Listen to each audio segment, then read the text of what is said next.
Oh, hello, internets. I didn't see you there. My name is Matt. I'm a host on the Circle Button podcast. Check out the comments below for the URL. You got here just in time, internets, because the other day I went to the store and picked up a DualShock 4 controller. Of course, this is the controller for the upcoming PlayStation 4 to be released on November 15th.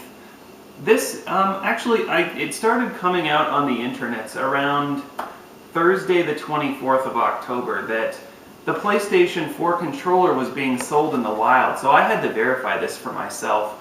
I first went to Best Buy, no dice, then I went to my local GameStop, and they actually were selling DualShock 4s, so I picked me up one. Let's take a look. Actually, I brought a couple of controllers here as points of reference. Of course, the most obvious contrast would be with the DualShock 3, the previous iteration of the DualShock controller. And then I also brought in the Xbox 360 controller. This is a wired one, but I wanted to bring this in because this is kind of like the gold standard for a lot of people as far as console gaming. So I wanted to just give a quick fire reaction to each of these controllers in contrast with the DualShock 4. Let's show you the packaging first.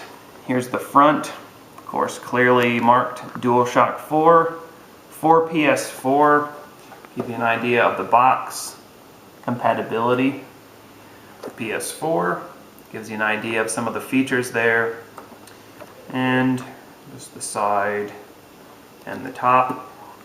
What's going on there? There's the bottom, cool. Did you want to see that? Okay. Alright, I already cut these little side things off so I wouldn't be sitting here fumbling with it. So I haven't even touched this little ditty yet. Let's break into this. I'm excited. I'm excited. I gotta tell you that. Alright. Let's get this going. Alright, now that's the box. Had a little bit of paperwork there. Should I read this before using? No, just kidding. Just has a little piece of, some paperwork, whatever. Here it is, folks. Looks like it comes with just a OMG. All right. There is the DualShock 4. Get a good look.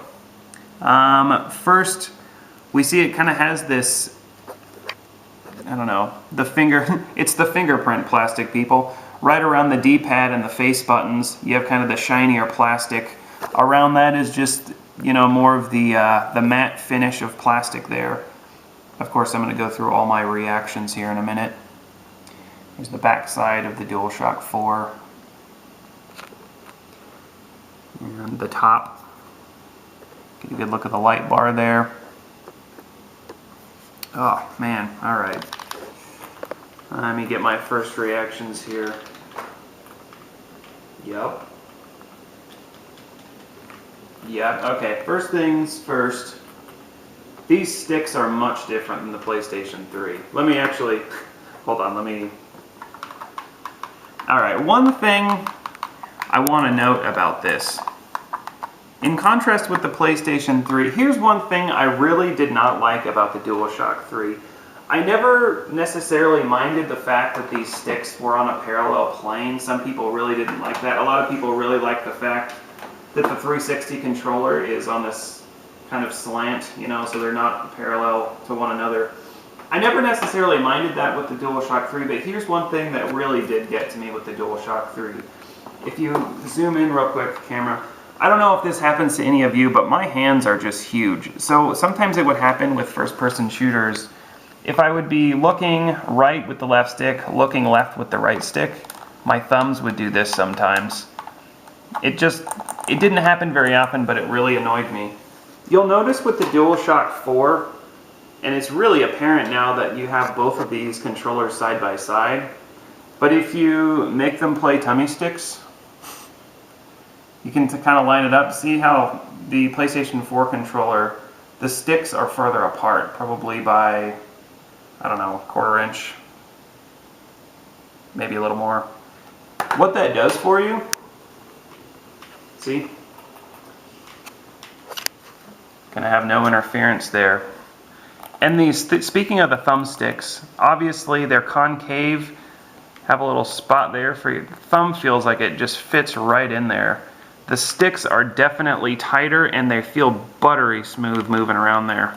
They make absolutely no noise. That is nice.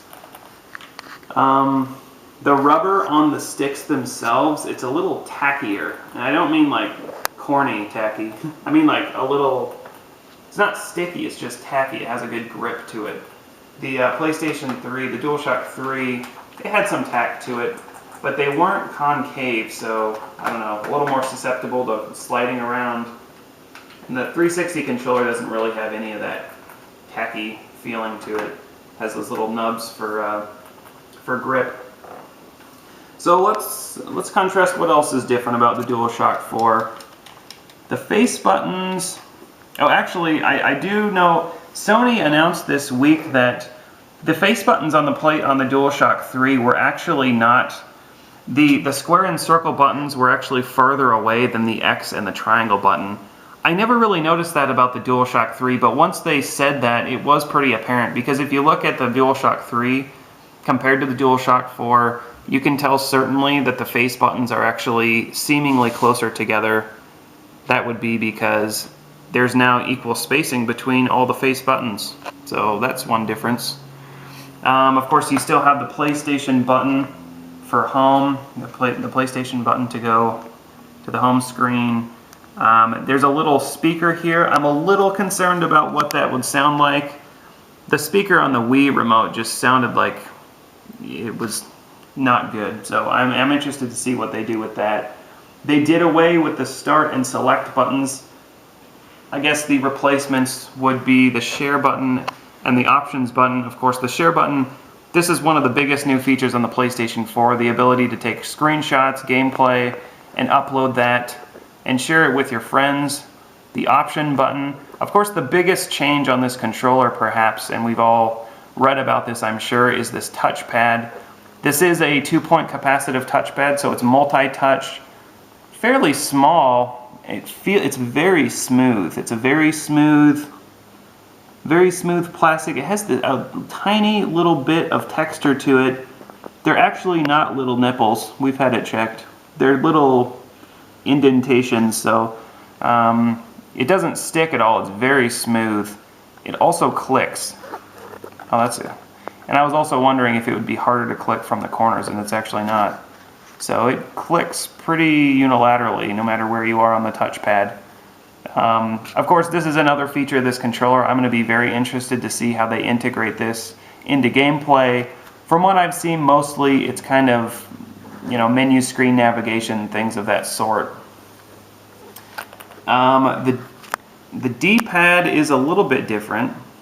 You can notice in the center there, it kind of dips in a little bit. The D-pad on the DualShock 3 is quite good, actually. I always thought this was a great D-pad, certainly better than the 360 D-pad, personally, for me. This D-pad, it still has a very, I don't know if you can hear that,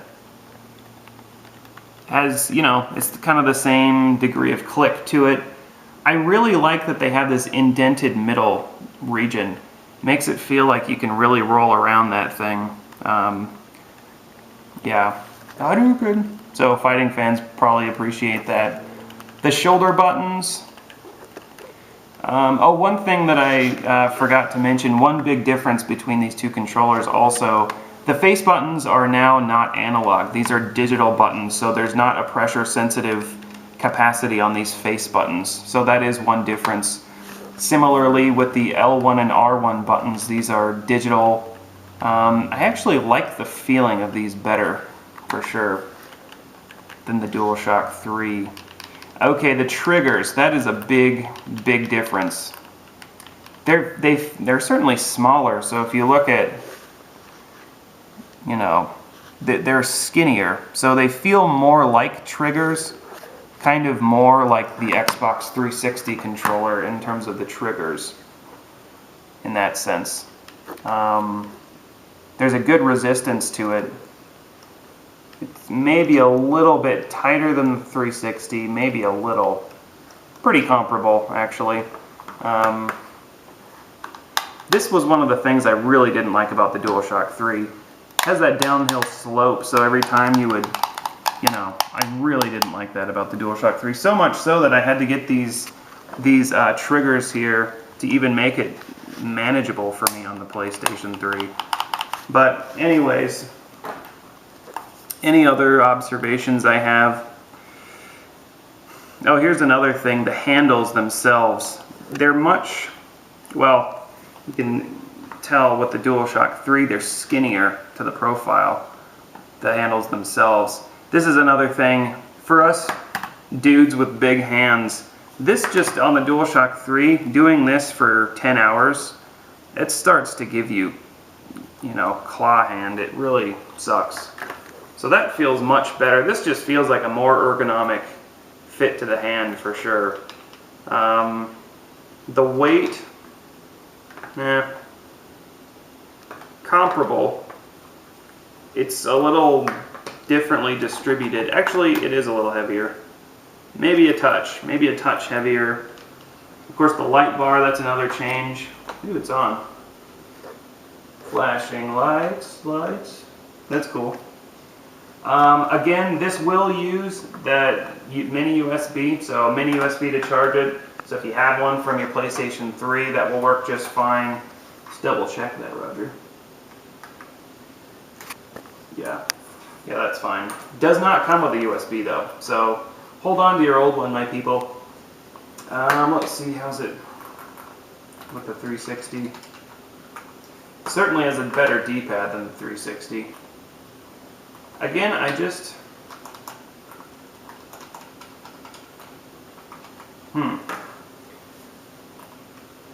really like this controller. I really like this controller, and this is the first time I've ever held it. The triggers are going to take a little getting used to, I think, for those of us accustomed to the PlayStation 3.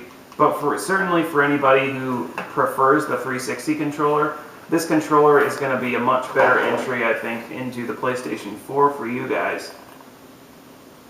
Well, I don't know if I have anything else to say. Of course, this still has, you know, 3-axis gyroscope, 3-axis accelerometer. So it's got the feels, it has motion control. Of course, you're going to have the PlayStation Eye to really have motion detection on this controller.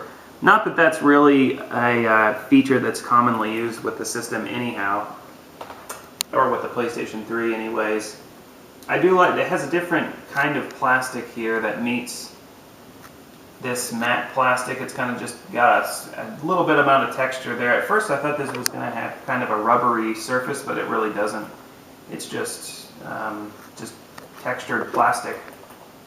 So I guess that does it for my initial impressions of the DualShock 4 controller. Again, suggested retail on this is $59.99. I found it at GameStop. I haven't even heard of it being available anywhere else. It could be, but when I went to Best Buy, it was not available.